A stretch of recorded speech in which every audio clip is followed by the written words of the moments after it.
A week already since the AfricaEcoRace left Monaco, and tiredness is kicking in for the teams and vehicles.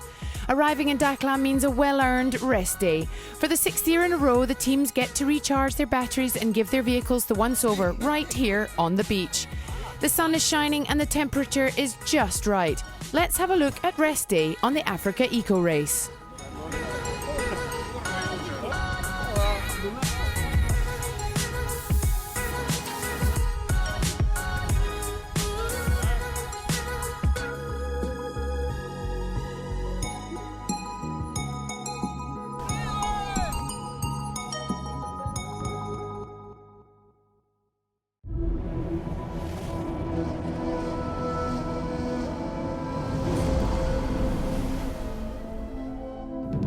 Every year, the AfricaEcoRace gets bigger and more successful. This is our chance to catch up with father and son Jean-Louis and Anthony Schlesser to ask them their thoughts on the first week in Morocco.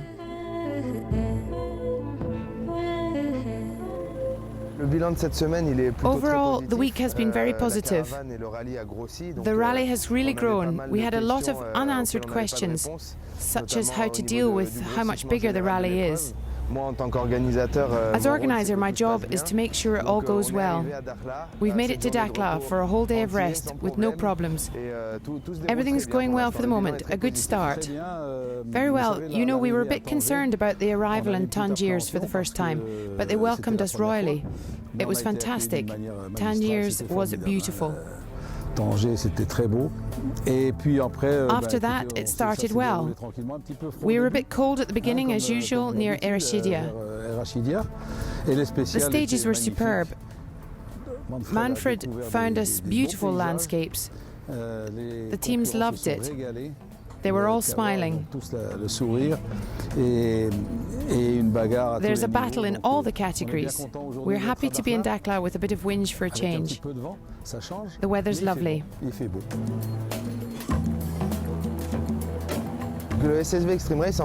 SSV Extreme Race, the SSV category has grown over the years, so we decided to create this special category to put them in the spotlight. In any case, it's the future of rally raids. These machines are more reasonably priced and perform very well, and need less maintenance than the cars, the T1s and T2s. We developed this category and the competitors came. They've taken it to heart, especially Benoît Fretin, who is leading the category. He's won 2 stages. He can't let up though, because he has the Senegalese behind him, notably Walid Ezzedine. Ruffier would like to fly the flag for Senegal too, so we'll see what happens in Mauritania. The sand is their playground, so the cars will have to watch out. The car resume is quite surprising. The 2 Mercedes buggies of Froment and Martin are battling for the lead. They're ahead in the car category. Behind them, it changes every day, so really, nothing is set in stone. With regards to the trucks, the surprise, well, the half surprise, is Bowen's. What is unexpected is that he's leading the rally in the GC. He has a very well prepared truck, an Iveco. He drives well. The other trucks are not far behind, however, so I think it will be a showdown at the OK Corral in Mauritania.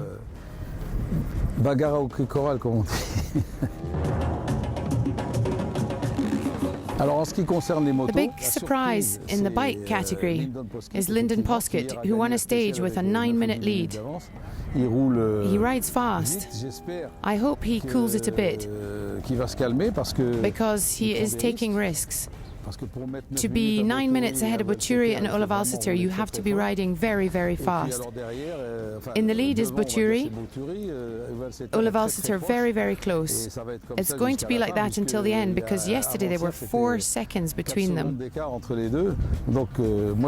I'm very happy with this battle. The growth of the bike category to about 80 is amazing. I think it's got a great future. No major hiccups either. That's important. The second week, my challenge, as always, is getting us all through customs tomorrow. But I'm not too worried because we're used to it by now. 11 years we've been crossing the border without any trouble. So no reason to think it'll be any different tomorrow. And in the second week, the teams are going to have so much fun in the sand in Mauritania. We're going to Dakhla, which is a legendary Dakar stage of old. So we're really looking forward to it.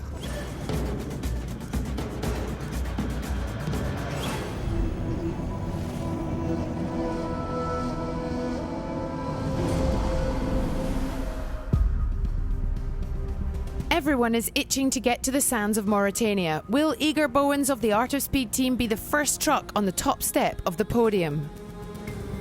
Benoit Fretin would never say, but he's keen to take the victory in Lac Rose. Can he take the pressure? In the bikes, can Paul Anders Olavalster take a third victory, or will Alessandro Betturi retain his title? So many questions, but for some, no strategy for the second week. Simply an objective, to get to Dakar and to enjoy every moment. Only happiness. And also, it's authentic. It's not like other races.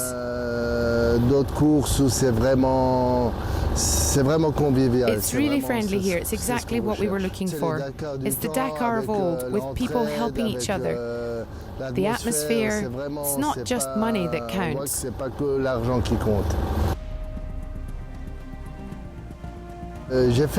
I did rallies for about 10 years with the raid team. The last rally I did was the Dakar in 2002. And then with the boatyard I founded in 2002, I stopped doing rallies because I didn't have the time anymore. I threw myself into work. And then I thought, this is the time to get back into it. I said, I'm 61. If I don't get back into it now, I never will. After a testing first week, Francis Lapp can't wait to get to Mauritania. Now the second week is here, I hope the car will be fine, because really we want to get to the dunes and have some fun. In the car category, we will not forget this story easily. An incredible chain of events that meant a spare part made it from Normandy to the rally to save the Optimus from Team Objectif Dune. We broke down in the second stage. The steering rod broke. It's something that hardly ever happens. Lots of things swung into action from there. We called MD. They had a steering rod. They took it to Orly. We had a friend from home who went to Orly to pick it up. He got a ticket Orly, Marrakech, Marrakech, Ouarzazate. Some other guys from home then picked up the piece in Ouarzazate. The following day, we put it together overnight and we started again on the fourth stage. Today we're in Dakhla. We only missed 2 stages. It all came together, thanks to the mechanics who did a great job.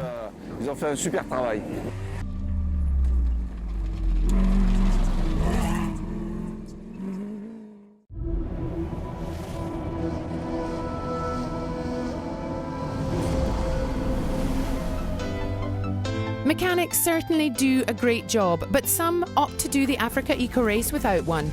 They are totally on their own, with the added difficulty of looking after themselves and their bikes. For most of these hardcore adventurers, the first week went without a hitch. The Motul Extreme Riders category is going well. There's still a good many of them left. We lost a few en route, but sadly that's the name of the game. The bikers are like the knights of the desert. I love saying that. They're very happy.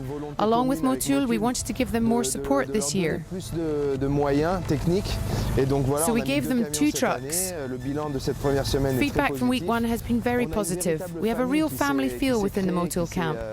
The bikers really rely on the small 5-man team I put together for them. It's going really well. They are very happy. I hope they all get to Dakar and battle for the Motul Extreme Rider trophy. In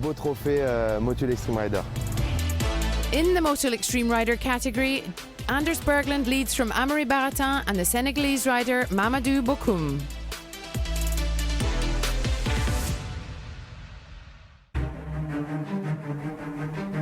With all eyes fixed firmly on Mauritania, thoughts turn to the change in landscape. We're leaving the fast, rocky tracks of Morocco for the sand and the dunes. Let's hear what René Mech has cooked up for the teams. Mauritania, that's what's waiting for them. And it's something else. It'll be very varied terrain with lots of dunes, sand and difficult passages, with legendary parts of African rallies. The terrain will change completely as soon as we pass the border. Once we're in Mauritania, it's completely different. The big feature in Mauritania is the sand. Lots and lots of roots in the sand, the dunes and the big ergs. And that's the difficult part, for sure. Because you can get over one, then two, perhaps three, and then at the start of the fourth, boom, you're stuck and lose a lot of time. Tadjikja is legendary. It's a small town that featured heavily in the rallies we used to do in Africa.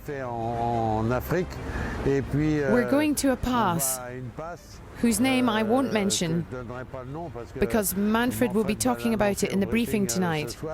It's legendary, and about 20 or 30 years ago, the whole rally got stuck there. I was there, and we really struggled to get out. On top of that, it's beautiful. A bit further on there's Elephant Rock, another famous part of the rally.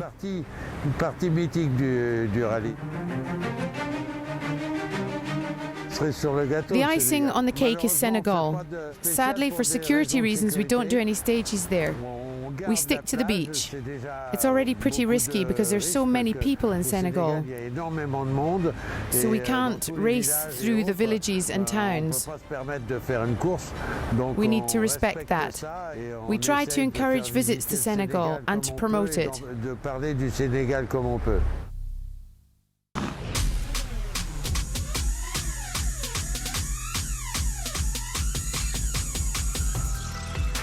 So tomorrow, after a very early start from Dakhla to get to the border between Morocco and Mauritania, the teams will start a stage used only once before in the AfricaEcoRace.